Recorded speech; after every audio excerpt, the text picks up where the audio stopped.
Hello, my name is P.T. Hylton. This is a special video because I'm going to be inducting the first person ever into Hylton's Hall of Heroes.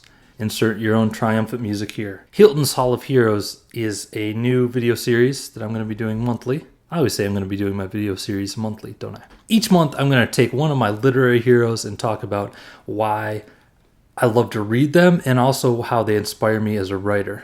If you're familiar with the DC Comics character Shazam, you know he's a boy, Billy Batson, who can, when he utters the word Shazam, he gets these great powers. And the word Shazam stands for the powers he gets. He gets the wisdom of Solomon, the strength of Hercules, courage of Achilles, the power of Zeus. I don't know what the second is, but the last one's definitely speed of Mercury. He gets all those attributes from these great heroes throughout time, and he becomes a superhero. So the Hylton Hall of Heroes is kind of, if I could do that for writing, I would take one attribute from each of these people and become the super writer, which, if you think about it, to get a little serious for a second, is kind of what we all do. We, as readers, we absorb certain parts of certain writers and we put them into our own writing, either consciously or unconsciously. This first month, I'm going to talk about one of my favorite writers, Ira Levin.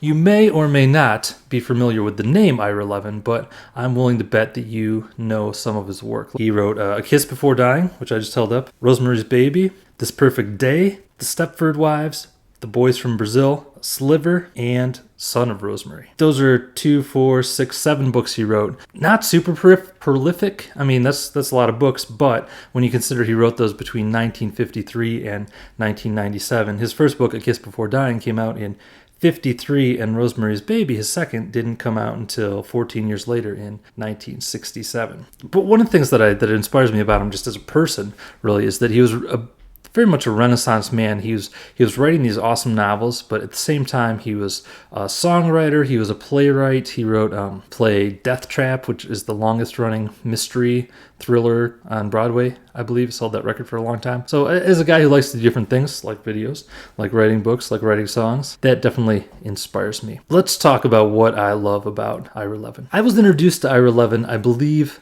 through Stephen King. I remember reading Stephen King said somewhere, and I don't recall where, that he kind of described Ira Levin as the great Swiss watchmaker of storytellers, and talked about how his stories were like a clockwork masterpiece. I think I read his first one when I was probably in high school and devoured them all as quickly as I could find them. I would always be digging through different libraries in every town I lived in, and digging in different bookstores trying to find some of his less popular stuff, particularly This Perfect Day. It took me a long time to find that one. You know, we always use the term House of Cards, very like derogatory. It's a very derogatory term, usually. It's, you know, we use it to mean something is easily knocked over. But I would like to say his stories are a house of cards, and that they're so carefully constructed and so wonderfully and beautifully put together. Recently, there was a miniseries, I think on ABC or something, a remake of Rosemary's Baby, where they, for no good reason that I could see, took the story and put it in Paris. And I remember reading a review of it, and the review basically said, you know, it's not very well acted. It's some of the dialogue is not good at all. It's got a lot of stuff against it, but surprisingly, it's not that bad. It's pretty good. And honestly, I was not surprised about that, because the magic of Ira Levin, really, to me, is that his plots are so well constructed that you can't really, if you're telling the story of Rosemary's Baby, it's kind of hard to screw it up, because if you can't, there's not a lot of fat in there to take out, right? If you take out some of the key stuff, the story suddenly makes no sense and falls apart. But there's certain beats that you have to hit to make that story work. And it almost makes his books like adaptation proof, I guess, in that it's hard for an adaptation to mess it up. So his individual books, ironically, the book that probably feels the most dated to me, at least, is Sliver, the book he wrote in the 90s, I think in 92. Ooh, imagine if we could be watched in our apartment by cameras. That would be a crazy occurrence. It's the way they approach that, and like the level of shock at that whole idea that's in that book feels a little dated. And then his last book, Son of Rosemary, interesting idea, but not super well executed, in my opinion. I'll have to go back and check it out again sometime. I just don't remember it being that powerful. But any of his other books, I give a huge recommendation to. Starting with this one, A Kiss Before Dying. This is kind of a mystery thriller.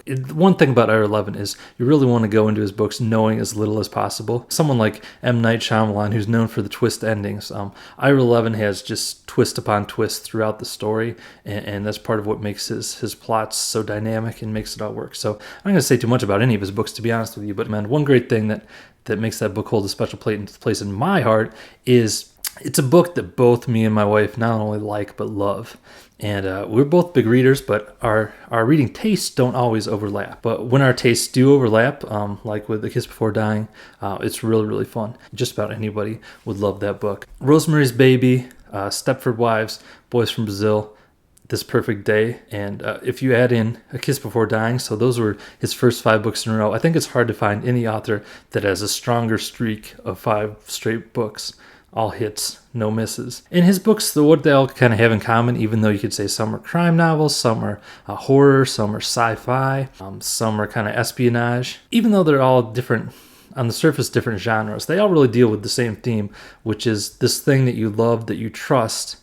Can you trust it? Should you trust it? That's really at the heart of all of his books. My favorite thing about Ira Levin is just his writing style. You know, these days we often talk about plot-driven books in a negative way. We want our books to be character-driven, which he does have great characters. But these books they're plot-heavy. There's no way around that. And that can be a negative thing, but in the way that Ira Levin does it, it's I can't say it better than Stephen King. It's like watching a Swiss watchmaker. It's just a beautiful instrument, the way his plots come together. So if you haven't read any Ira Levin, I highly recommend checking him out. And if I was doing my own writing Shazam, building my own powers, I would put in a P for plotting from Ira Levin. He's the first inductee in the Hylton's Hall of Heroes. I hope you check him out. If you've checked him out, if you like him, don't like him, whatever, let me know what you think in the comments below. This is P.T. Hylton. I will talk to you next time. And until then, keep reading and keep writing.